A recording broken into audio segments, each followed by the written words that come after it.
David Reich very recently and indirectly hinted that it were modern humans who kind of made the Neanderthals. He also hinted that Neanderthals are essentially genetically swamped modern humans. Both hints were very recent, and for sure since long he has gathered scientific evidence for these two hints. We have been claiming this or similar for roughly 7 years. We demonstrated and published similar narratives or in fact an actual science, ancient DNA, and David Reich-based rewritten human history in video format, this already several years ago, this by means of at least 5 scientific proofs, which are not complex for even laypeople to understand. When applied to the same scientific standards, in comparison, the consensus or dogma narrative, which includes African origin, is very complex even for scientists of the field, presents many improbable pieces and has not even one scientific proof still standing. The one weaker ancestral marker that consensus used to prove African origin, now based on recent science, disproves African origin, and proves American origin instead. Some of these proofs are also part of this series. That could be one of the many main reasons why David Reich claims that standard dogma is improbable, which should be read as consensus being impossible. That said, for years already, we go much further than that, because we claim that modern humans made Neanderthals, as well as other Archaics, for rather specific tasks, and in general kept them in captivity. We claim that they are made, or rather mytholized for that reason. Occasionally some would escape, but these most probably would be hunted down again by the supervising modern humans. That is the reason why Neanderthal fossils are kind of always found in ancient mineral resource mines and also well preserved. Our clear evidence for all of this can easily be checked and proven wrong if it were indeed wrong. However, it was thoroughly checked and proven not to be wrong. To find the origin and the place of origin of humans, one needs or should look at all or at least the most relevant ancestral markers.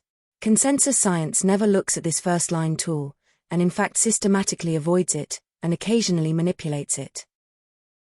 In summary, consensus clearly does not look at all at ancestral markers, at least not so without bias and in a scientific way. Our claims are radical but clear.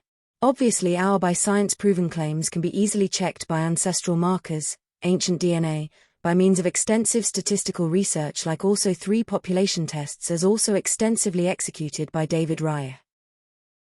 So here we are, ready to provide extensive scientific proof, and also ready to be checked by science and YouTube influencers alike. We especially would like to proof and be checked by David Reich, his team, and if more realistic also with all pleasure by Dwarkesh Patel. Our claims are based on ancestral markers, with the transposon PV92, one of the earliest and most enigmatic ancestral markers, closely associated again with probably the first so-called ghost, population Y, and Neanderthals and Denisovans alike. To understand our approach is simple. We looked for the place with the most potential and evidence for sustained thriving, this during a period of millions of years, with what is needed to survive and thrive during interglacials, and especially during the much longer glacials alike. That place or places are in the Amazon forest, neighboring strong and constant currents that also allow them to explore other continents for resources that over the millions of years period become depleted. Over time and to make the extraction of resources more efficient, they also started to expand and to settle across the whole world. This expansion was transoceanic and intercontinental. How else would actual living humans have spread across the whole world? Multi-continentality and multi-regionality are improbable. What correct science, or rather the resulting from scratch rewritten human history, clearly proves is one initial origin, at least one origin at a time and sequential, of all the above. Later on secondary origins or cradles will be realized along the already existing routes as well as along explored continents and locations. The Pontiac Steppes, Caucasus as well as the Fertile Crescent, which includes Göbekli Tepe as well as all other Tars Tepeler, Stone Hills, sites.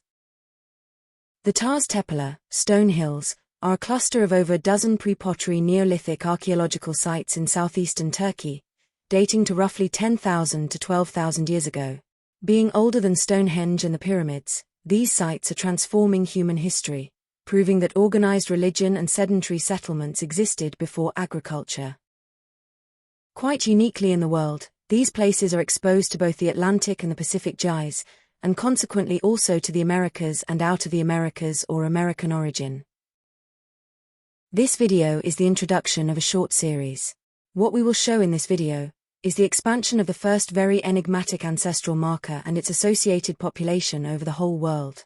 An ancestral marker that does not spread over the whole world would not represent the spreading to the whole world, or in other words would not represent the peopling of the world. The consensus peopling of the world is best known by means of mtDNA and Y-DNA haplogroup maps, which cover the globe, and which were created and presented by consensus. Further, the peopling of the world, especially during the Neolithic and Bronze Age, is characterized by population turnover events as described by David Reich, this by means of ancient DNA. The Neolithic from 10,000 to 3000 BCE and the Bronze Age from 3000 to 1200 BCE represent humanity's transition from nomadic hunter-gatherers to established, metal-working societies. The Neolithic saw the birth of farming and permanent settlements, while the Bronze Age introduced advanced metallurgy, complex trade networks, and social hierarchies. Global mitochondrial DNA, mtDNA or maternal, and Y chromosome, Y-DNA or paternal, haplogroup maps chart ancient human migration routes and current population frequencies. These maps represent scientific consensus based on extensive academic research, though amongst others modern commercial testing continually updates the underlying phylogenetic trees. With all due respect, we will base ourselves on the consensus haplogroup maps above and intensively use and mention them, as they give additional information to the first-line tools which undoubtedly are the ancestral markers.